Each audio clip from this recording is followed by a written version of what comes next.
All right, football fans. Match week 2 of the Euro 2024 tournament.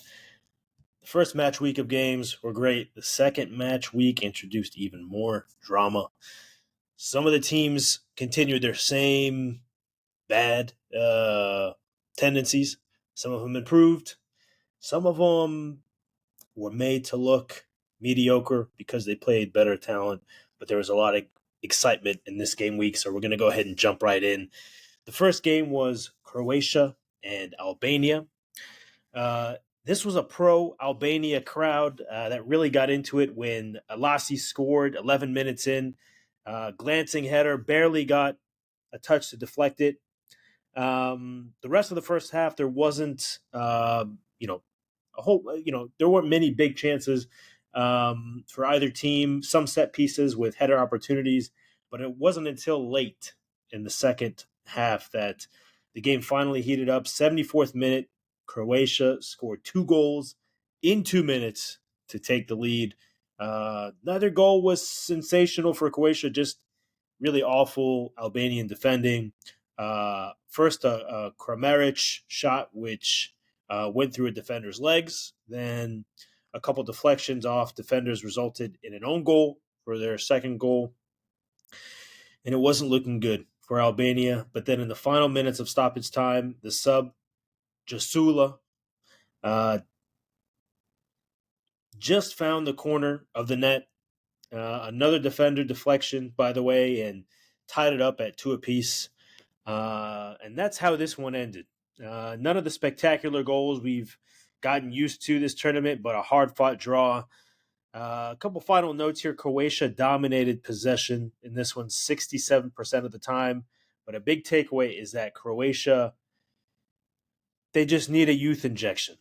They're not the team they once were, and it's been a big drop-off since they made the World Cup semifinal a couple of years ago. And their group here, both Albania and Croatia, face an uphill battle to qualify for the next round. They both only have a point and have to play Italy and Spain next, who are both clearly better. So we'll see how that goes. The next game, Hungary and Germany. By the way, the Albania-Croatia game ended 2-2. For Germany and Hungary, you can kind of guess what happened here. Germany is a powerhouse. They are the host. This was a Gundogan Musiala game, both non-native Germans, but the Turk and the Nigerian here were the shining spots for the host nation, scoring both goals and firing many more shots on goal. They were great at facilitating as well. More broadly, in the opening 10 minutes, both defenses were careless and almost gave up easy goals. Both keepers made impressive saves throughout the match, particularly the German, Manuel Neuer. Szoboszlai was great for Hungary, a tremendous free kick, almost scored and required a big save by Neuer. Hungary actually did score one that was ruled offside. Both sides had their chances, but Germany just more efficient and accurate, as they've always been known to be. They take this one and advance to the next round. In their second match, they're already advancing. Hungary, meanwhile, is eliminated with 2 losses. So we move on now to the next match, which was Scotland and Switzerland. Unbelievable that Switzerland didn't win this game with many big chances that they had. They actually scored 3 goals, but 2 of them were called back on very close offside calls. The Swiss absolutely dominated this game. Scotland had 3 big chances. The first was a Robertson to McTominay connection, and the latter took a shot on goal that was foolishly deflected by the Swiss defender. The keeper had it easily, but ended up being an own goal. Then the other 2 chances came in the 66th minute where this was another Robbo free kick, and then a header off the post. Very, very close. And then the third came at the very end of the game with a cross, but that was about it. Scotland is very, very relieved to come away with a draw here, and this game ended 1-1. Switzerland's goal was by our boy Shaqiri. He still got it. He was the best player on the team before being subbed out here. I'm not sure why they subbed him out. And he's an MLS for all the Americans that watch. I think he plays for Chicago. So hopefully this translates into that to make it more exciting and not just Messi's league. Though I heard Giroud actually is going to be signing with LA. So maybe we'll get a talent injection in MLS. Anyway, he took advantage of another foolish defensive error and an errant pass back to the keeper. He intercepted it and scored on a left-footed beauty from distance. This was the best goal of the 3 games this match day, but unfortunately he failed on the slide celebration afterwards. Not a great job by the German ground crew watering the pitch. We're used to seeing that in the EPL, a very clean slide. He could have got injured, but he played it off, and it was a cool celebration. Great to see Shaqiri score. Now, this sets up both teams for an interesting final group play match. Switzerland advances with a win or a draw over Germany, who has already advanced, but perhaps wants to be first in the group. And Scotland faces a very steep hill, needing a Swiss shutout loss and a 7-goal win, given the goal differential. So the final match week of a group of this group may be anticlimactic. Moving on to the next game here, Slovenia and Serbia. The story of this match for me was Mitrovic for Serbia, and how many times he almost scored in every possible way. Header, shot barely saved by the keeper, off the post, just peppering the keeper all day. Slovenia fought so hard in this one. Their main guy, Šeško, similarly formidable on offense, but it wasn't until their right back, Karnisnik.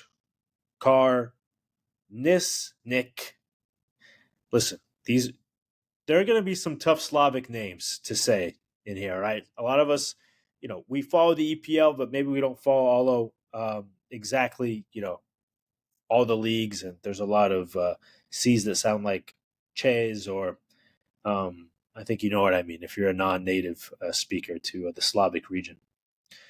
But that guy scored in the 68th minute to break the deadlock, and Slovenia was primed for their first ever Euro win, a nation of 2 million, as the announcers kept repeating.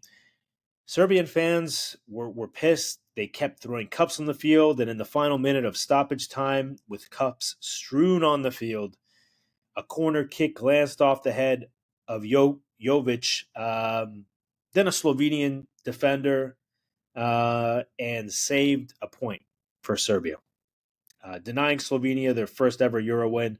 It was quite a scene to see these Serbian fans just go absolutely nuts. Looking big picture, both teams still very much in it for advancing to the next round because of the result of the next game we'll discuss.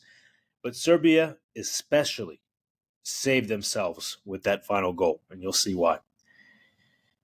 The next match, Denmark versus England. England. Oh, England.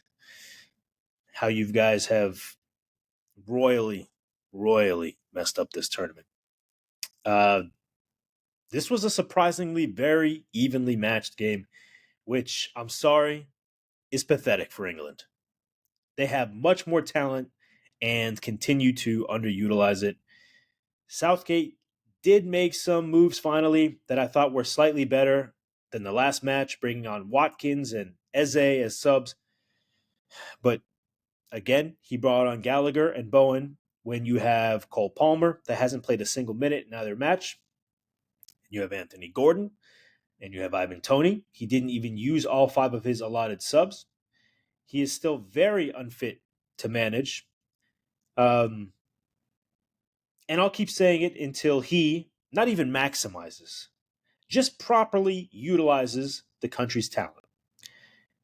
And even the team you can see is rebelling. You had Mainu post a picture of himself and Palmer on the bench on social media. Southgate just seems to be losing control, and if they don't reach the final, I think it's very clear he needs to be sacked. But on the actual match, this was a Foden prove-it game. He heard the chirping about the first match, and he attacked with ferocity. weaved in and out of challenges and took many shots on goal, many of them errant, one off the post. And he didn't end up scoring, but the man who did was another guy under fire, Harry Kane. As he should be with how many great strikers are left on the bench so he can play. It was a great setup by Kyle Walker, who's been a great attacking defender so far in both of these matches, and a routine finish by Kane. But good on him to close because that's what they need. For Denmark's goal, it was an absolute rocket by Hjulmand that looked fast, even in the slow motion replay. One of the nicest goals I've seen so far this tourney, and the sea of red Danish fans went wild. Other than that, Bellingham flashed a great pass to Watkins for another almost goal. Denmark's main men, Højbjerg and Eriksen, also had chances. But at the end of the match, England had possession and just seemed to lose track of time, not moving the ball towards goal in a desperate attempt to score as you do when you're trying to get 3 points. And it drew boos from the crowd. I mean, this is the last thing you want to do after already disappointing your fans. And England just continues to disappoint, like only they can, as we've seen in tournament after tournament. And as mentioned earlier, although they're top of group, Denmark, Slovenia, and Serbia can all overtake them because of just a 2-goal differential between first and last place in this group. So if Denmark beats Serbia and Slovenia beat England, then England is out. A very tenable outcome. So we shall see. The next match we'll talk about here is Spain and Italy. One of the most relevant things in this match, which the announcer announced, is that this is the most played match in history of World Cup and Euros combined. No two countries have played them more than Spain and Italy. This was a surprising domination by Spain. And Italy looked shockingly feckless. It was an own goal that broke the draw, but it would have been a travesty if Spain didn't put one on the board. Morata had many chances. Fabian Ruiz had a huge one as well, and that guy has a cannon for a leg. Jose Perez had many good chances in the second half when he was brought on, but it was Neco Williams Jr. that was the star of this match. Truly special out there. Had a shot go off the post and cross the ball that the Italian defender Calafiori scored on himself. That was a winning goal for Spain. For Italy, there was nothing but Donnarumma saves. He was extremely busy and the best man on their team. Very surprising how poor Italy played overall. This is supposed to be a hotly contested match, but when you look at Italy, they don't have the stars that they used to. A side note here, Rodri had a second yellow, so he's suspended for the next match. It's sort of irrelevant in this context because they've already advanced, but 2 yellows for suspension, I think, is dumb. It's overly litigious rule, especially for this tournament. It puts way too much power in the officials' hands, being able to give 2 yellows and then have somebody. I mean, imagine if this happened not in anticipation of the third group match, but in a knockout game. It's going to be interesting to see if Albania can advance here ahead of Italy. They play Spain, but Spain is clear of all teams to advance. Croatia can also advance with a win over Italy and Spain beating Albania. So there's still a lot of intrigue in Group B here. Before we go to the next few matches, I just want to take a break and say I noticed that there are a lot of people listening to this podcast on platforms like Spotify and other platforms as well. And it really helps if you hit the follow or the subscribe button. If you leave a comment, you share it, you drop a like, because this podcast requires engagement to grow. So that's the indication that if you're enjoying it, or just drop your opinion or drop a like, just do something small like that. It's a very small thing, I think, for you to do.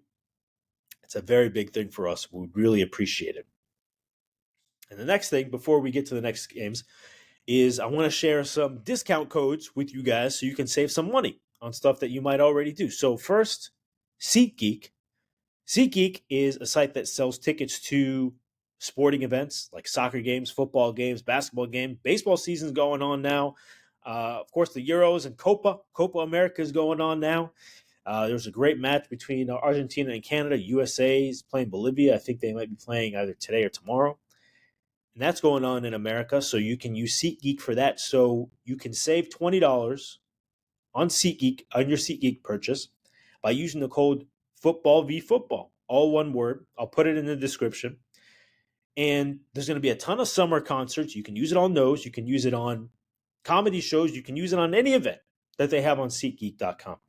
So $20 you save by using the code FOOTBALLVFOOTBALL at checkout. And another discount code to help you guys save some money is Huega House. Huega House is getting big. I mean, they're just getting their summer drops now, so they sell premium hats, premium shirts, and tote bags. Really cool stuff. Like I mentioned in previous podcasts, a lot of NFL players and celebrities wear them. Like I mentioned before, the other football, Aaron Rodgers, Josh Allen, Braxton Berrios. You're going to see it a lot. I think they're sending a lot of their stuff to a lot of NFL players and celebrities. So you're going to see it more and more. They're becoming more active. So I have a discount code to help you guys save 15% at checkout. So it's a simple code. It's just BALL, BALL. Use that at checkout. You get 15% off. And I'm going to include both the promo code and the link that you can use directly to go to the site if you want to buy some cool stuff there, either for yourself or for a gift. All right, back to the matches here. So the next one was Slovakia and Ukraine. What a match this was. Slovakia dominated the first 20 minutes, peppering the keeper with shots on target, and it finally resulted in a Shran's goal in the 17th, and they looked like they were going to rout Ukraine. They looked confident after their 1-0 win over Belgium. They were just beaming with confidence. Then at the 20-minute mark, it all fell apart for Slovakia, and Ukraine took over. Dovbyk had a number of great attempts for Ukraine. Had great footwork and setups and shots. Ukraine just dominated, and it resulted in a Shaparenko goal in the 54th, facilitated by Zinchenko, and then a Yaremchuk goal to win it in the 80th, which admittedly was a Dubravka mistake. He should have come out to contest it much earlier, and unfortunately, I think we're witnessing the downfall of Dubravka. A once great EPL keeper. If you follow the EPL, you know that second goal was really on him, in my opinion. Big picture in this group, as we'll see later, it is the most wide open group in Euro 2024 in the second match week. And it's bound to be the most exciting finish, as we will see. The next match we'll talk about here is Poland and Austria. The name most heard in this one was Sabitzer, the former Manchester United man, and their manager, Rangnick, the former Manchester United manager. They ended up prevailing with a 3-1 win, but it wasn't as lopsided as the scoreline indicates, and I'll tell you why. There were several massive strikes, really, really big shots by both sides, hitting the post, great saves by both keepers. It's going to show 3 goals conceded by Szczesny, but it's not going to show the 6 or maybe 7 big saves he had, and the phantom penalty that Sabitzer drew on him. There was no real contact that Sabitzer, he just kind of jumped and flew and dove and simulated, the contact, and drew a penalty for Arnautovic. Another name a lot of EPL fans will remember. The first Austrian goal was fantastic, a header by shiny head of Trauner. Poland struck back 20 minutes later with Piatek to tie it at 1, and then Baumgartner took the lead in the 66th minute and ran directly to his manager Rangnick to give him a big hug, bypassing and shoving teammates en route. It was really a sight to see. It was a big win for Austria here as they gave themselves a chance to advance with a win over the Netherlands in the third match week. And a final storyline here is Poland is eliminated with a whimper. Lewandowski was dealing with an injury and came on as a sub in this one, I think in the 60th minute. And he did nothing. And this will be just a forgettable tournament for him and Poland in general. Moving on to the next match here, Netherlands and France. I mentioned this in the Match Week 1 reaction show that if France were to lose Mbappe or have him impacted at all with that broken nose, that they would suffer. And sure enough, Mbappe doesn't play in this match, and it showed big time.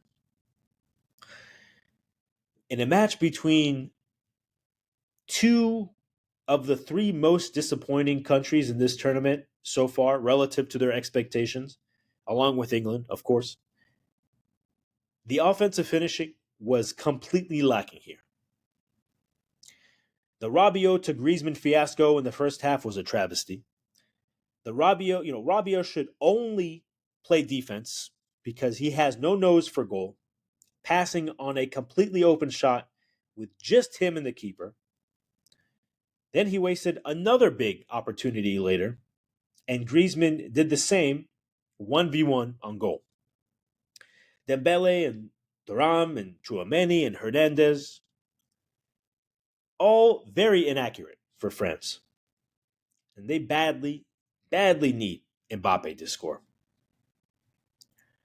And for the Netherlands, Memphis Depay continues to underperform. Gakpo had one solid chance. He did that thing where he goes from the left, cuts in, shoots. Forced a great save by the keeper.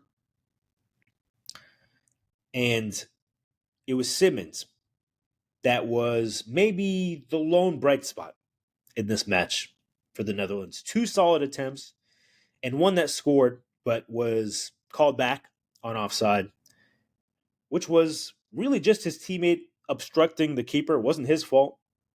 And there was a lot of uproar about this call, but I kind of understand why it was called, because you can't block the keeper like that.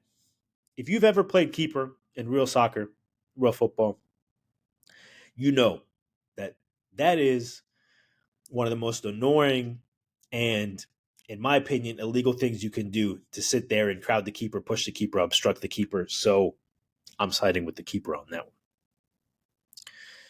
Big picture, both teams have a good chance to advance, given Poland is eliminated. But the Netherlands need to get their heads on straight and make sure they don't drop the match to Austria, which is very possible given Austria is trending up and Netherlands is trending down.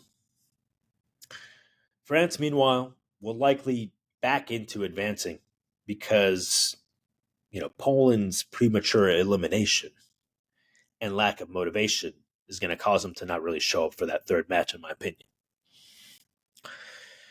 Moving on to the next game, Georgia versus Czechia. This game was defined by random, unintentional bounces of the ball. The three big names in this match were Soufal for Czechia, whose throw-ins are tremendous. They're basically set pieces with how well he throws them. Miko Tadze, George, for Georgia, who scored their goal this match and last match. And then the third person is the referee. who had a huge impact, especially on the first half. He disallowed a Czechia goal for the random bounce that came off the player's head and then hand, and then later awarded a penalty for another random unintentional bounce that hit a Czechia player's hand in the penalty box. Couldn't really stop it. They said his arm was away from his body, but like when you're turning, I mean, it just seemed completely unintentional. And it was looking like ref-fueled destiny for Georgia again. But in the second half, yet another random bounce hit Schick in the chest and scored for Czechia to tie it up. And Schick later got injured, which is a big blow for his country. And then Georgia, in the final minutes of stoppage time, blew a 3-on-1 opportunity that was absolutely criminal. And you could tell. They showed the fans in the stands, and they were livid. And that's how this match ended. 1-1. Now, this sets up an exciting final day with both countries still having a chance to advance because of the outcome of this next match, which we'll discuss, which is Portugal and Turkey.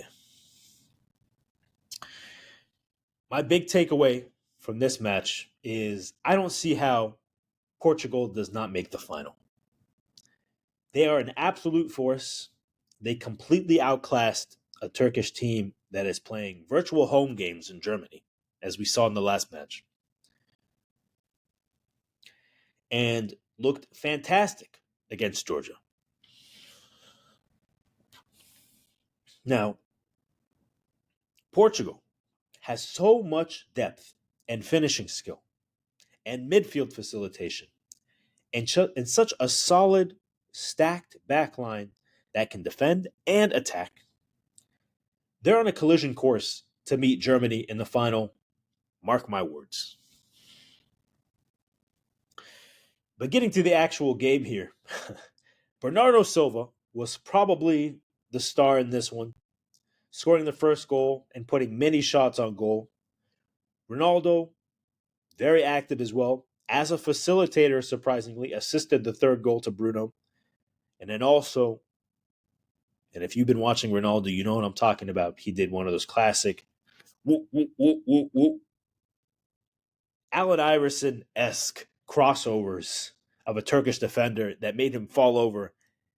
It was absolutely filthy. And this guy still plays like he's a 20-year-old. Just a joy to watch. And on the Turkish side, they were completely frazzled. That own goal was one of the worst you'll ever see. It was a Turkish defender with no one around him and a miscommunication with the keeper. And the defender just ends up passing it into the back of his own net. In addition to that, tactically, the decision not to start Arda Güler was a bad one. He's your best player. He's a phenom. And they suffered for it with regard to goal differential. They're still in a fairly good spot to likely advance with a win or tie facing Czechia because of their first game performance.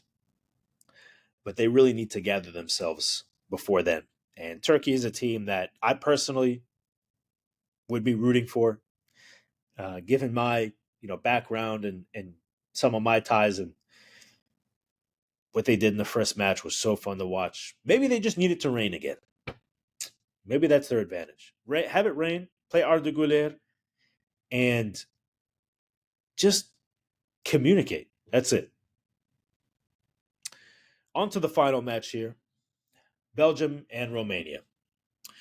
My big takeaway here was, despite Belgium's first game being a 1-0 loss to Slovakia, and despite the manager changing the starting lineup in the ways that he did, subbing out Trossard for Lukaku and several defender switches, this match was not that dissimilar from the first one.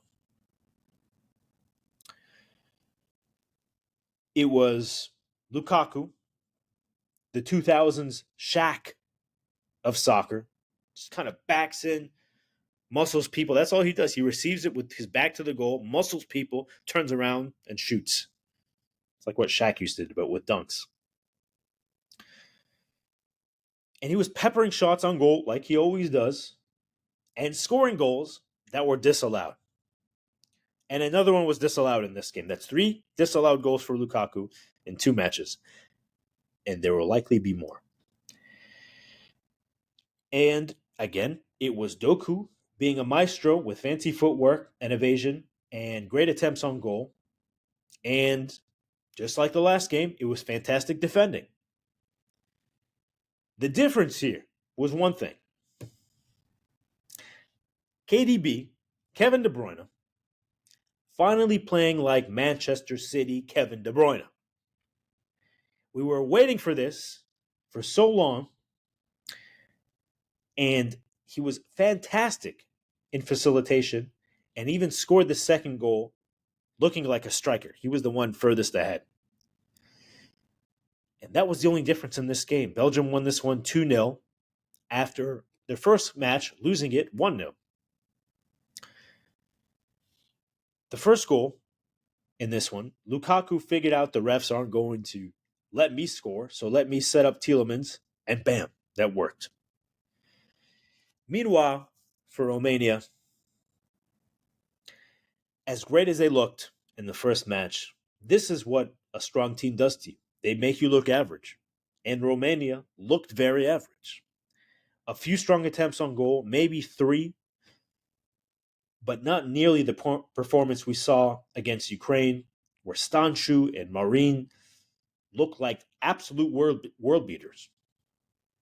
Now, because of that game, they're still atop the group. Yeah, you heard that right. Romania is still atop the group. But everyone in that group has 3 points. So this will be the group to watch in the final match week, which is coming up. Slovakia versus Romania and Ukraine versus Belgium. It's going to be great, and I'm really, really looking forward to it.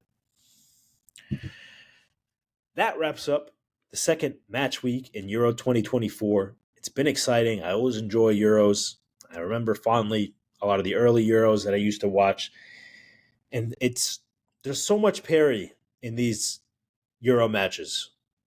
And so many storylines and some of the greatest players in the world. I know Copa's also going on. If anyone is interested in Copa, by the way, let me know. I think it's a little bit less compelling with some of the talent disparity. But I think the Euros have been a lot of fun. And I'm really looking forward to seeing these teams as they matriculate. Is France going to finally come into form? Is Belgium going to continue to iterate upwards? Is Netherlands going to get together? A lot of people think Spain is going to win it.